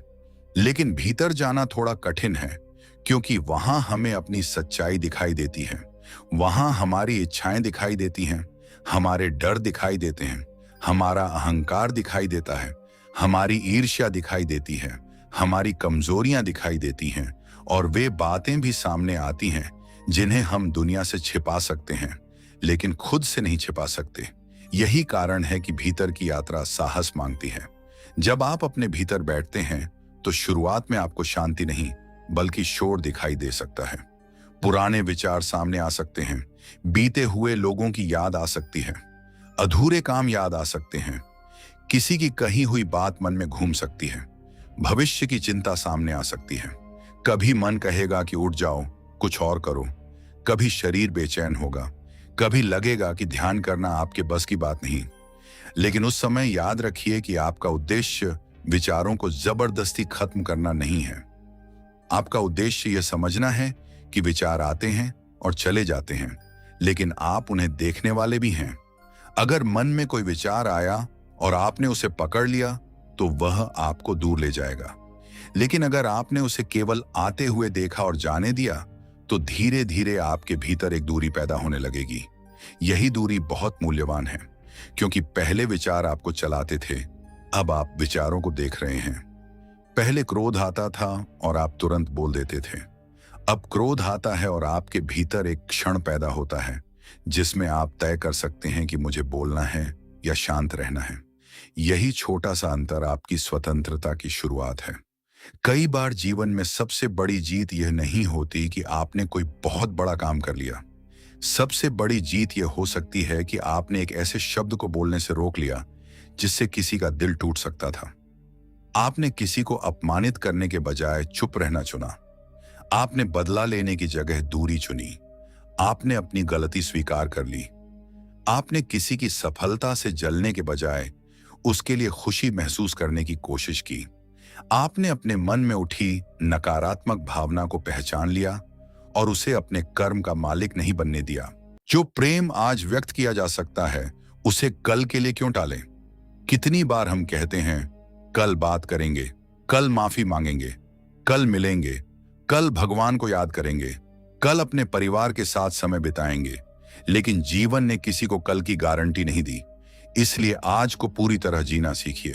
जिससे प्रेम है उसे प्रेम बताइए, जिसको धन्यवाद देना है आज दीजिए, जिस गलती के लिए माफी मांगनी है जहां उचित हो वहां आज मांगिए, जिस व्यक्ति को आपकी जरूरत है उसके लिए आज उपस्थित रहिए, और भगवान को याद करना है तो अभी कीजिए। क्योंकि आध्यात्मिक जीवन किसी विशेष भविष्य की तारीख से शुरू नहीं होता, वह उसी क्षण शुरू होता है जब आप जागरूक होकर जीने का निर्णय लेते हैं। और भगवान को अपने भीतर जगाने की सबसे सुंदर बात यही है कि इसके लिए आपको किसी और बनने की जरूरत नहीं। आपको अपने वास्तविक स्वरूप के प्रति ईमानदार होना है। अगर आप गृहस्थ हैं तो गृहस्थ रहते हुए, अगर आप नौकरी करते हैं तो नौकरी करते हुए, अगर आपके जीवन में परेशानियां हैं तो उन परेशानियों के बीच, अगर आपके पास कम है तो कम में, अगर आपके पास ज्यादा है तो ज्यादा में। भगवान की खोज जीवन से भागकर नहीं, जीवन को समझकर भी की जा सकती है। आपकी रसोई भी मंदिर बन सकती है अगर वहां भोजन प्रेम से बनाया जाए। आपका कार्यस्थल भी साधना का स्थान बन सकता है अगर वहां ईमानदारी से कर्म किया जाए। आपका घर भी आश्रम जैसा हो सकता है अगर वहां सम्मान और करुणा हो। आपकी वाणी भी मंत्र बन सकती है अगर उससे किसी का मन टूटने के बजाय जुड़ने लगे। और तब आपको समझ आएगा कि भगवान केवल आंखें बंद करने पर नहीं मिलते, भगवान आंखें खोलकर भी दिखाई दे सकते हैं। एक भूखे व्यक्ति में, एक थके हुए माता पिता में, एक मासूम बच्चे की मुस्कान में, किसी जरूरतमंद के हाथ में, किसी दुखी मनुष्य की आंखों में, प्रकृति की शांति में, और सबसे गहराई से अपने भीतर उस मौन में, जहां कुछ समय के लिए आपकी सारी पहचानें शांत हो जाती हैं। उस मौन से जुड़ना सीखिए। कुछ देर बैठिए और अपने भीतर कहिए, मैं अभी कुछ मांगने नहीं आया, मैं केवल उपस्थित हूं। मेरे भीतर जो भी शोर है उसे मैं देख रहा हूं। मेरे भीतर जो भी डर है उसे मैं देख रहा हूं। मेरे भीतर जो भी इच्छा है उसे मैं देख रहा हूं। मेरे भीतर जो भी दुख है उसे मैं देख रहा हूं। और इन सब के पीछे जो शांत जगह है, मैं उसी को महसूस करना चाहता हूं। फिर कुछ क्षण चुप रहिए। शायद तुरंत कोई अद्भुत अनुभव न हो, शायद कोई प्रकाश न दिखाई दे, शायद कोई आवाज न सुनाई दे, शायद कुछ भी विशेष न हो, लेकिन इसका मतलब यह नहीं कि वह समय व्यर्थ गया। आपने पहली बार अपने साथ कुछ समय बिताया। आपने अपने मन को भागने से रोकने की कोशिश नहीं की, बल्कि उसे समझने की कोशिश की। आपने अपने जीवन को बाहर से नहीं, भीतर से देखना शुरू किया। यही छोटी सी शुरुआत धीरे धीरे गहरी हो सकती है, क्योंकि आध्यात्मिकता में सबसे बड़ा परिवर्तन अक्सर बहुत सामान्य क्षणों में होता है। किसी सुबह आप उठेंगे और पाएंगे कि मन पहले से थोड़ा शांत है। किसी दिन कोई बात आपको पहले जितना परेशान नहीं करेगी। किसी दिन किसी व्यक्ति की गलती पर आपका पहला विचार क्रोध नहीं, बल्कि समझ होगा। किसी दिन आप बिना किसी कारण किसी के लिए अच्छा करना चाहेंगे। किसी दिन भगवान का नाम लेते समय आपको मांगने की बजाय धन्यवाद देने का मन करेगा। और उस समय शायद आपको एहसास होगा कि भीतर कुछ धीरे धीरे बदल रहा है। उस बदलाव को पकड़ने की कोशिश मत कीजिए, उसे स्वाभाविक रूप से बढ़ने दीजिए। बीज को रोज जमीन से निकालकर देखने से वह जल्दी पेड़ नहीं बनता। उसे मिट्टी में रहना होता है, पानी चाहिए, धूप चाहिए, समय चाहिए। उसी तरह साधना को भी समय चाहिए। आज थोड़ा ध्यान, कल थोड़ा अधिक प्रेम, परसों थोड़ा अधिक धैर्य, फिर थोड़ी अधिक जागरूकता। ये छोटी चीजें मिलकर भीतर एक विशाल परिवर्तन पैदा कर सकती हैं। और एक दिन शायद आप पीछे मुड़कर देखेंगे तो पाएंगे कि आप भगवान को जगाने निकले थे, लेकिन वास्तव में भगवान ने आपके भीतर आपको ही जगा दिया। आपने अपने मन को समझना शुरू किया। आपने अपने जीवन की कीमत समझी। आपने रिश्तों को नए नजरिए से देखा। आपने क्षमा करना सीखा। आपने धन्यवाद करना सीखा। आपने अपनी गलतियों से भागना बंद किया। आपने अपनी खुशियों को केवल बाहरी चीजों से जोड़ना कम किया। आपने दूसरों की जिंदगी से तुलना करना कम किया। और धीरे धीरे आपके भीतर एक ऐसी शांति पैदा हुई जिसे कोई बाहर की वस्तु पूरी तरह दे भी नहीं सकती और पूरी तरह छीन भी नहीं सकती। यही भीतर की जागृति है। और जब यह जागृति गहरी होती है, तब इंसान भगवान से केवल यह नहीं पूछता, प्रभु मेरी जिंदगी में क्या होगा। वह यह भी पूछता है, प्रभु जो भी होगा उसमें मुझे कैसा मनुष्य बने रहना चाहिए। यहीं से प्रार्थना मांग से ऊपर उठकर समर्पण बनती है। और समर्पण का अर्थ हार मानना नहीं है। समर्पण का अर्थ है पूरी मेहनत करने के बाद परिणाम को लेकर अपने भीतर के डर को धीरे धीरे छोड़ना। जो करना है पूरी ईमानदारी से करना। जो हमारे हाथ में नहीं है उसके लिए खुद को जलाते ना रहना। जो चला गया उसे स्वीकार करना। जो सामने है उसे पूरी जागरूकता से जीना। और हर परिस्थिति में अपने भीतर की रोशनी को बचाए रखना। क्योंकि बाहर की दुनिया में रात कितनी भी गहरी क्यों ना हो, एक छोटा सा दीपक अंधेरे को यह बता देता है कि प्रकाश अभी समाप्त नहीं हुआ। उसी तरह मनुष्य के भीतर भी चाहे कितनी उलझने हों, अगर जागरूकता की एक छोटी सी लौ जलती रहे तो रास्ता पूरी तरह खो नहीं सकता। इसलिए अपने भीतर उस लौ को संभाल कर रखिए। उसे किसी दिखावे की जरूरत नहीं, उसे किसी प्रमाण की जरूरत नहीं, उसे किसी घोषणा की जरूरत नहीं। बस उसे रोज थोड़ा समय दीजिए, थोड़ा प्रेम दीजिए, थोड़ा सत्य दीजिए, थोड़ा मौन दीजिए और अपने कर्मों में उसे उतारते जाइए। फिर धीरे धीरे वह प्रश्न भी बदल जाएगा जो आप भगवान से पूछते हैं। पहले शायद आप कहते थे, हे भगवान मुझे अपने दर्शन कब होंगे। फिर एक दिन मन कहेगा, हे प्रभु मुझे ऐसी दृष्टि दीजिए कि मैं आपके अस्तित्व को केवल आंखों से नहीं, अपने जीवन के हर सत्य में पहचान सकूं। मुझे ऐसी बुद्धि दीजिए कि मैं गलत को सही समझने की भूल न करूं। मुझे ऐसा हृदय दीजिए कि किसी के दुख को देखकर मेरा मन पत्थर न हो जाए। मुझे ऐसी शक्ति दीजिए कि कठिन समय में भी मैं अपने मूल स्वभाव को न खोऊं, और मुझे इतना विनम्र रखिए कि अपने भीतर होने वाले हर अच्छे परिवर्तन का श्रेय भी अपने अहंकार को न दे बैठूं। यही प्रार्थना भीतर को बदल देती है, और जब भीतर बदलता है तो वही संसार जो कल तक बहुत भारी लगता था, धीरे धीरे देखने का नया तरीका देने लगता है। परिस्थितियां हमेशा नहीं बदलती, लेकिन उन्हें देखने वाला मन बदल जाता है। लोग हमेशा आपकी इच्छा के अनुसार व्यवहार नहीं करेंगे, लेकिन आप अपनी प्रतिक्रिया चुनना सीख सकते हैं। जीवन हमेशा आसान नहीं होगा, लेकिन आप कठिन रास्ते पर भी अपना संतुलन बचाना सीख सकते हैं। यही वह शक्ति है जो मनुष्य को भीतर से स्वतंत्र बनाती है। भगवान को अपने भीतर जगाना आखिरकार किसी असाधारण घटना का इंतजार करना नहीं है। यह हर साधारण दिन में असाधारण जागरूकता के साथ जीना है। अपनी सांस को महसूस करना है, अपने शब्दों को देखना है, अपने कर्मों को परखना है, अपने रिश्तों में प्रेम लाना है, अपने भीतर के अहंकार को पहचानना है, अपनी गलतियों से सीखना है, दूसरों के लिए करुणा रखना है, और सबसे बढ़कर उस मौन को जगह देना है जिसमें मनुष्य पहली बार खुद से ईमानदारी से मिल सकता है। जब आप खुद से मिलना शुरू करते हैं, तभी भीतर का दरवाजा खुलना शुरू होता है, और उस दरवाजे के पीछे कोई दूर बैठा हुआ भगवान नहीं, बल्कि एक ऐसी चेतना है जिसे शब्दों में पूरी तरह बांधा नहीं जा सकता। उसे केवल अनुभव की दिशा में बढ़ा जा सकता है। इसलिए आज से भगवान को केवल बाहर मत खोजिए। मंदिर जाइए, पूजा कीजिए, मंत्र जपिए, संतों की वाणी सुनिए, लेकिन लौटकर कुछ क्षण अपने भीतर भी बैठिए, क्योंकि बाहर की पूजा आपको भीतर की यात्रा की याद दिला सकती है, और भीतर की जागरूकता आपकी पूरी जिंदगी को पूजा में बदल सकती है। फिर शायद किसी दिन आपको एहसास होगा कि भगवान को जगाने के लिए आपने आंखें बंद की थीं, लेकिन जब आंखें खोली तो जीवन का हर क्षण पहले से अधिक अर्थपूर्ण दिखाई देने लगा। यही वह क्षण है जब भक्ति केवल पूजा नहीं रहती, जीवन जीने का तरीका बन जाती है। यही वह क्षण है जब भगवान केवल मंदिर की तस्वीर में नहीं रहते, बल्कि आपकी वाणी की मिठास में, आपके व्यवहार की करुणा में, आपके निर्णय के विवेक में, आपके धैर्य में, आपकी क्षमा में, और आपके शांत हृदय में दिखाई देने लगते हैं। और तब मन बहुत धीरे से कहता है, जिसे मैं बाहर खोज रहा था, उसकी ओर जाने का रास्ता मेरे अपने भीतर से होकर गुजरता था।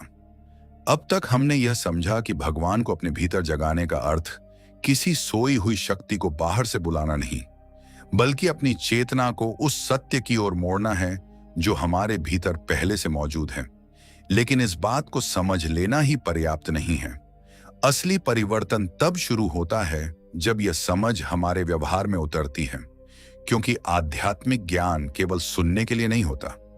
ज्ञान तब सार्थक होता है जब वह हमारे बोलने के तरीके को बदल दे, हमारे रिश्तों को बदल दे, हमारी सोच को बदल दे, और सबसे महत्वपूर्ण, हमें अकेले में भी वैसा ही बना दे जैसा हम लोगों के सामने दिखाई देना चाहते हैं। बहुत लोग भगवान को पाने की इच्छा रखते हैं, लेकिन अपने भीतर झांकने से डरते हैं, क्योंकि बाहर भगवान को खोजना आसान है। वहां हम फूल चढ़ा सकते हैं, दीपक जला सकते हैं, हाथ जोड़ सकते हैं, और अपनी प्रार्थना पूरी करके वापस आ सकते हैं। लेकिन भीतर जाना थोड़ा कठिन है, क्योंकि वहां हमें अपनी सच्चाई दिखाई देती है। वहां हमारी इच्छाएं दिखाई देती हैं, हमारे डर दिखाई देते हैं, हमारा अहंकार दिखाई देता है, हमारी ईर्ष्या दिखाई देती है, हमारी कमजोरियां दिखाई देती हैं, और वे बातें भी सामने आती हैं जिन्हें हम दुनिया से छिपा सकते हैं, लेकिन खुद से नहीं छिपा सकते। यही कारण है कि भीतर की यात्रा साहस मांगती है। जब आप अपने भीतर बैठते हैं तो शुरुआत में आपको शांति नहीं, बल्कि शोर दिखाई दे सकता है। पुराने विचार सामने आ सकते हैं, बीते हुए लोगों की याद आ सकती है, अधूरे काम याद आ सकते हैं, किसी की कही हुई बात मन में घूम सकती है, भविष्य की चिंता सामने आ सकती है। कभी मन कहेगा कि उठ जाओ, कुछ और करो, कभी शरीर बेचैन होगा, कभी लगेगा कि ध्यान करना आपके बस की बात नहीं। लेकिन उस समय याद रखिए कि आपका उद्देश्य विचारों को जबरदस्ती खत्म करना नहीं है। आपका उद्देश्य यह समझना है कि विचार आते हैं और चले जाते हैं, लेकिन आप उन्हें देखने वाले भी हैं। अगर मन में कोई विचार आया और आपने उसे पकड़ लिया तो वह आपको दूर ले जाएगा, लेकिन अगर आपने उसे केवल आते हुए देखा और जाने दिया तो धीरे धीरे आपके भीतर एक दूरी पैदा होने लगेगी। यही दूरी बहुत मूल्यवान है, क्योंकि पहले विचार आपको चलाते थे, अब आप विचारों को देख रहे हैं। पहले क्रोध आता था और आप तुरंत बोल देते थे, अब क्रोध आता है और आपके भीतर एक क्षण पैदा होता है जिसमें आप तय कर सकते हैं कि मुझे बोलना है या शांत रहना है। यही छोटा सा अंतर आपकी स्वतंत्रता की शुरुआत है।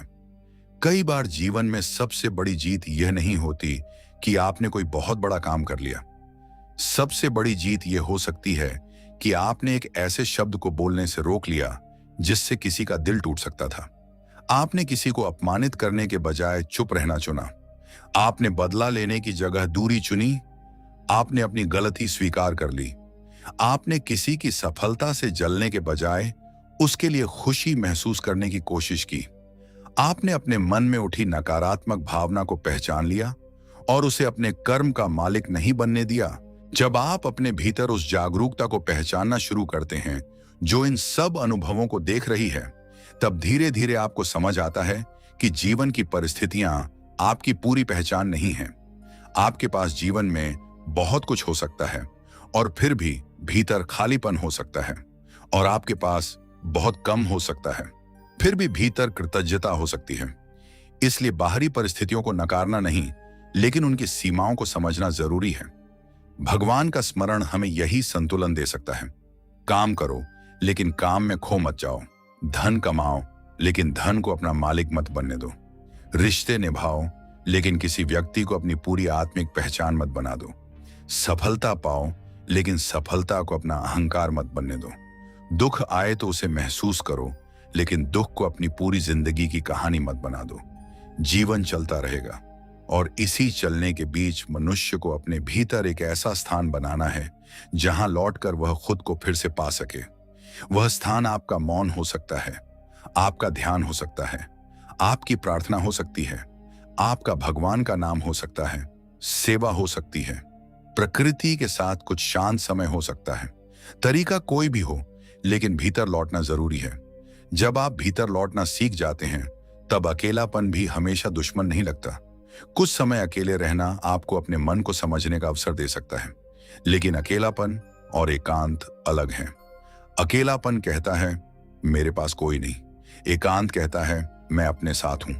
और जो व्यक्ति अपने साथ रहना सीख जाता है वह दूसरों से प्रेम भी अधिक स्वतंत्रता से कर सकता है, क्योंकि फिर उसे हर समय दूसरों से अपनी कमी भरवाने की जरूरत नहीं होती।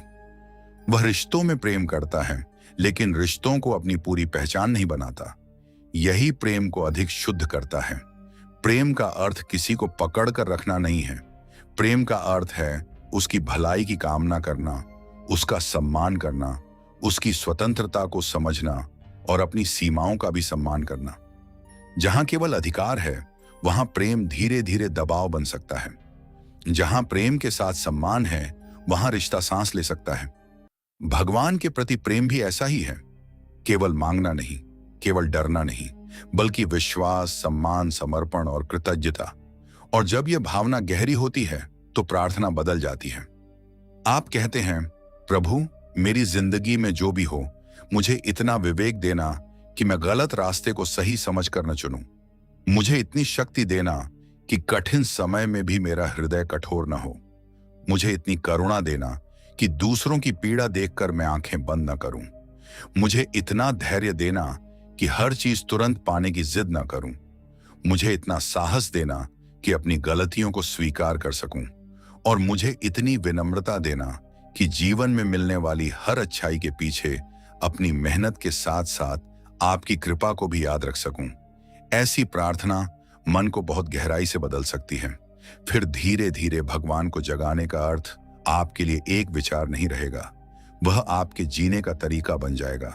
आप सुबह उठेंगे तो स्मरण होगा, काम करेंगे तो ईमानदारी होगी, बोलेंगे तो सावधानी होगी, रिश्ते निभाएंगे तो सम्मान होगा, गलती होगी तो स्वीकार होगा, दुख आएगा तो धैर्य होगा, सुख आएगा तो कृतज्ञता होगी, रात आएगी तो आत्मचिंतन होगा। और यही पूरी साधना है। भक्तों, अगर इस बात को एक वाक्य में समझना हो तो इतना याद रखिए, भगवान को अपने भीतर जगाना किसी असाधारण शक्ति को प्राप्त करना नहीं है। यह अपने भीतर सोई हुई जागरूकता, प्रेम, विवेक और करुणा को जीवन में सक्रिय करना है। जिस दिन आपका मन आपको चलाने के बजाय आप अपने मन को देखना शुरू कर देंगे, जिस दिन आपकी वाणी किसी को तोड़ने के बजाय जोड़ने लगेगी, जिस दिन आपकी प्रार्थना केवल मांगने के बजाय धन्यवाद देने लगेगी, जिस दिन आपकी भक्ति केवल मंदिर तक सीमित न रहकर आपके व्यवहार में दिखाई देने लगेगी, उस दिन आपकी आध्यात्मिक यात्रा केवल विचार नहीं रहेगी, वह आपके जीवन का हिस्सा बन जाएगी। और शायद तब आपको किसी विशेष चमत्कार की आवश्यकता भी महसूस नहीं होगी। आप एक सामान्य सुबह में भगवान को याद करेंगे और भीतर से धन्यवाद निकलेगा। आप अपने परिवार को देखेंगे और महसूस करेंगे कि ये रिश्ते कितने अनमोल हैं। आप किसी जरूरतमंद की मदद करेंगे और उसके चेहरे की खुशी आपको भीतर से भर देगी। आप किसी पुराने दुख को याद करेंगे और महसूस करेंगे कि अब वह आपको पहले जितना नहीं तोड़ता। आप अपनी गलती स्वीकार करेंगे और पाएंगे कि माफी मांगने से आपका सम्मान कम नहीं हुआ, बल्कि आपका मन हल्का हो गया। आप किसी की सफलता देखकर मुस्कुराएंगे और समझेंगे कि दूसरे की खुशी आपकी कमी नहीं है। यही परिवर्तन सबसे बड़ा धन है, क्योंकि संसार आपको बहुत कुछ दे सकता है, लेकिन अपने भीतर शांति से बैठने की क्षमता कोई बाहर से आपको उपहार में नहीं दे सकता। उसके लिए आपको स्वयं भीतर जाना होगा। आज अगर आपके पास केवल कुछ मिनट हैं, तो भी उन्हें व्यर्थ मत समझिए। किसी शांत स्थान पर बैठिए, फोन को दूर रखिए, अपनी सांस को महसूस कीजिए, भगवान का नाम लीजिए, फिर अपने मन से केवल इतना कहिए, मैं यहां हूं, मैं अपने भीतर लौटना चाहता हूं। मेरे भीतर जो भी अशांति है, मैं उससे भागना नहीं चाहता, मैं उसे समझना चाहता हूं। मेरे भीतर जो भी अंधकार है, मैं उसे स्वीकार करता हूं, और मेरे भीतर जो भी प्रकाश है, उसे पहचानने की इच्छा रखता हूं। फिर कुछ क्षण चुप रहिए, शायद कोई विशेष अनुभव न हो, फिर भी बैठिए, क्योंकि भगवान की ओर चलना हमेशा अनुभव के पीछे भागना नहीं है। कभी कभी केवल ईमानदारी से बैठ जाना ही बहुत बड़ी साधना है। अपने जीवन को धीरे धीरे बदलते जाइए। एक दिन में सब कुछ बदलने की कोशिश मत कीजिए। आज केवल एक आदत पर ध्यान दीजिए, कल एक और। धीरे धीरे मन का भार कम होगा, भीतर की स्पष्टता बढ़ेगी और आपको महसूस होगा कि आध्यात्मिक जीवन किसी दूर की मंजिल नहीं, बल्कि हर दिन उठाया जाने वाला एक छोटा सा कदम है। और अंत में एक बात अपने हृदय में जरूर रखिए, अगर आज आपकी जिंदगी में सब कुछ ठीक नहीं है, तो इसका अर्थ यह नहीं कि भगवान आपसे दूर हैं। अगर आज आपका मन अशांत है, तो इसका अर्थ यह नहीं कि आपकी प्रार्थना व्यर्थ है। अगर आज आप अपनी कमजोरियों से लड़ रहे हैं, तो इसका अर्थ यह नहीं कि आप आध्यात्मिक यात्रा के योग्य नहीं हैं। मनुष्य होने का अर्थ ही है कि हम सीखते हैं, गिरते हैं, उठते हैं और आगे बढ़ते हैं। भगवान की ओर जाने वाला रास्ता पूर्ण लोगों के लिए नहीं, ईमानदार लोगों के लिए खुलता है। अपने मन से सच्चे रहिए, अपने कर्मों से सच्चे रहिए, अपनी प्रार्थना से सच्चे रहिए। जहां गलती हो, स्वीकार कीजिए। जहां संभव हो, सुधार कीजिए। जहां किसी का दिल दुखाया हो, उचित हो तो क्षमा मांगिए। जहां किसी ने आपको दुख दिया हो, अपने मन को धीरे धीरे मुक्त कीजिए। जहां प्रेम है, उसे व्यक्त कीजिए। जहां कृतज्ञता है, उसे महसूस कीजिए। और जहां भगवान का नाम लेने की इच्छा हो, वहां बिना देर किए उनका स्मरण कीजिए। यही जीवन को भीतर से सुंदर बनाने का रास्ता है। अगर आज की यह बात आपके हृदय को छू गई है, अगर आपको लगा कि भगवान को बाहर खोजने से पहले अपने भीतर झांकना जरूरी है, तो कुछ क्षण अपने मन में भगवान को धन्यवाद दीजिए। किसी बड़े शब्द की आवश्यकता नहीं है, बस मन से कहिए, हे प्रभु, मुझे अपने भीतर की रोशनी पहचानने की बुद्धि दीजिए। मुझे ऐसा हृदय दीजिए जो प्रेम करना न भूले। मुझे ऐसा मन दीजिए जो कठिन समय में भी सत्य से दूर न जाए। मुझे ऐसी शक्ति दीजिए कि मैं अपनी गलतियों से सीख सकूं, और ऐसा विवेक दीजिए कि मैं अपने जीवन को सही दिशा में ले जा सकूं। और अगर आपको लगता है कि यह संदेश किसी ऐसे व्यक्ति तक भी पहुंचना चाहिए जो इस समय अपने जीवन में शांति खोज रहा है, तो इस वीडियो को उसके साथ जरूर साझा कीजिए। हो सकता है आपके द्वारा भेजी गई यह छोटी सी बात किसी के लिए उस समय सहारा बन जाए जब उसे इसकी सबसे ज्यादा जरूरत हो। अगर आप परम ध्यान चैनल पर पहली बार आए हैं तो चैनल को सब्सक्राइब जरूर करें, क्योंकि यहां हम ऐसी ही आध्यात्मिक, प्रेरणादायक और जीवन को भीतर से समझने वाली बातों के माध्यम से अपने मन, आत्मचिंतन, भक्ति और जीवन की यात्रा को और गहराई से समझने का प्रयास करते हैं। वीडियो अच्छा लगा हो तो लाइक जरूर करें और कमेंट में अपने हृदय से लिखें, हे प्रभु, मेरे भीतर की ज्योति को जागृत रखिए। आपका यह एक वाक्य केवल कमेंट नहीं, बल्कि आपकी अपनी प्रार्थना बन सकता है। राधे राधे प्यारे भक्तों, भगवान आपके जीवन में शांति दें, आपके मन में प्रकाश दें, आपके कर्मों में सत्य दें, आपके हृदय में प्रेम दें और आपको इतनी शक्ति दें कि जीवन की हर परिस्थिति में आप अपने भीतर की रोशनी को संभाल कर रख सकें। बाहर चाहे परिस्थितियां जैसी भी हों, आपके भीतर विश्वास बना रहे। रास्ते चाहे कठिन हों, आपके कदम सत्य से न हटें। समय चाहे जैसा हो, आपके मन में भगवान का स्मरण बना रहे। अपने भीतर लौटते रहिए, शांत रहिए, प्रेम में रहिए, ईश्वर को याद करते रहिए। राधे राधे। जय श्री कृष्ण। हरि ओम।